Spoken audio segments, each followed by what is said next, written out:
Hello everybody, welcome back to Re-Edit. I'm your host Joanny Jean, and for today's episode we are going to be headed back into Photoshop and doing some portrait edits. But not just any portrait edits, they're going to be trippy portrait edits using motion blur and the clone stamp tool.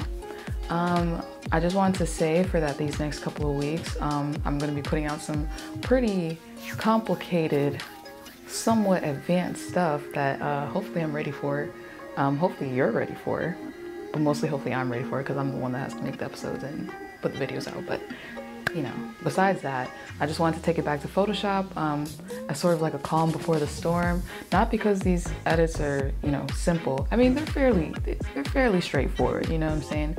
But I just wanted to do something that didn't require as much pre-planning because these next couple of weeks, there are going to be some more bigger projects coming up.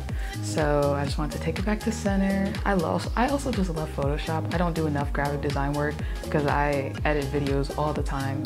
I work a lot with Premiere and not enough with Photoshop in my opinion. You know, I'm used to the MP4s, MP3s, but I don't do enough of the JPEGs. I don't do enough of the PNGs, the TIFFs, you know what I'm saying?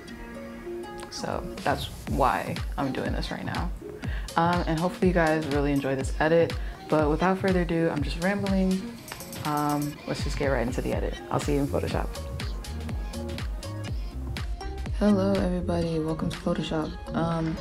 I just wanted to clarify that I will be doing a waterfall edit in addition to the motion blur and clone stamp edit. I don't know why I didn't say it in my intro, but I hope you read the little insert that I put in there. But first thing we're gonna start off is our waterfall effect. So the first thing we're going to do, we are going to get into our rectangle tool. And basically we're going to make a very narrow selection from top to bottom. Very narrow selection. And as you can see in this little box here, it shows you like how wide it is. You want it to be like as narrow as you can get it from that far away. But it's okay because next we're going to zoom in. And we're going to zoom in so close to the point where you can see these little boxes.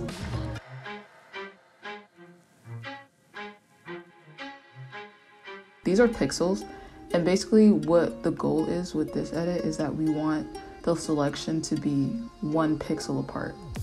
You're going to go to select and then transform selection, and then that'll basically allow you to move it so that basically it's as thick as like 1 row of boxes. And I think it's really important to note right here because there's like this little link between the height and the width. You want to unlink it because the less in width, the shorter the height will be, and they're linked together. So basically you want to unlink it so that you can make it the width less, but the height will stay the same. It'll go from top to bottom. And then now you're able to zoom out. And then I did a shortcut on my keyboard. I did Command T. And basically after you hit Command T, you're able to pull the bar to either the left or the right. And it basically stretches out that line of pixels. So that's really it. That's how simple it is, to be honest.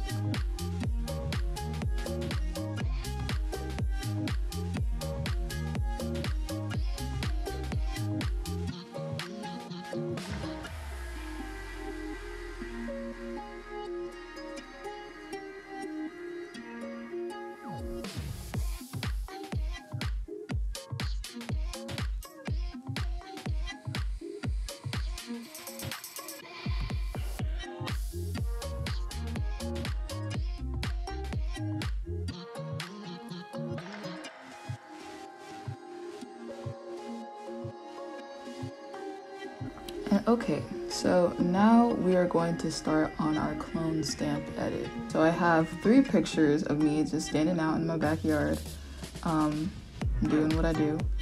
And basically I'm going to stamp my face. I don't know how to describe it. I'm gonna stamp my face onto the other pictures, but it's gonna look really cool. So the first thing you wanna do, you want to go ahead and add a layer onto the background that you want to be like the main picture. And then go to your other photo that you want to clone stamp. Hit the clone stamp tool and then press Option click to stamp your image.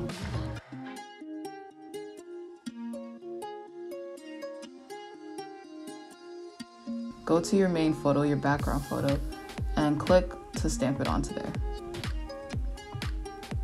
Because I have another picture that I want to add, I'm going to add another layer and basically repeat that process.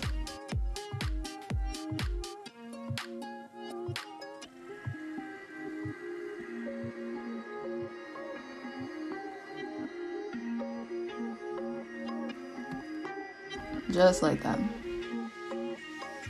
What I'm going to do now, the next step is to hit that first layer, your background layer, and duplicate it.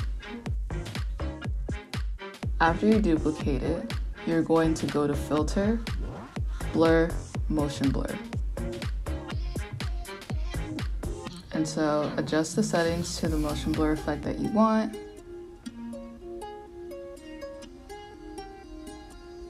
To that same layer that you added the motion blur on, you're going to add a layer mask, and you're also going to invert that layer mask so the white thumbnail turns black.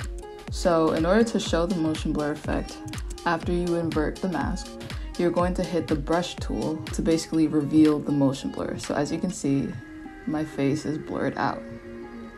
And so that's pretty much the effect right there. So I'm going to add the motion blur effect to the other two stamps and adjust the positions of them so it has the effect that I want. And basically that's really it for the edit.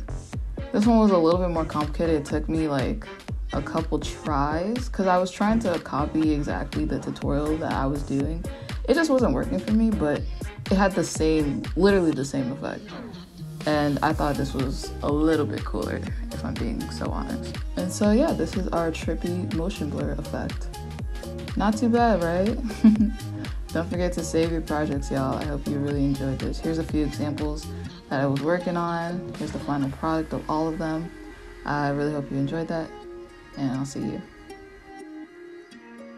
And that's the edit for today. Thank you guys so much for watching. I really hope you all felt good about that. And like I said before, please strap on your seatbelts because we're in for a ride, both of us. We're both in for a ride because I still have yet to realize what I'm getting myself into.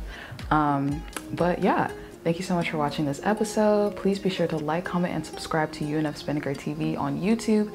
And please head over to Instagram and follow me on my account at joe.chella. And also, likewise, please follow UNF Spinnaker at UNF Spinnaker TV. And with that, that is the end of this episode. Thank you so much for watching. I'll see you next week.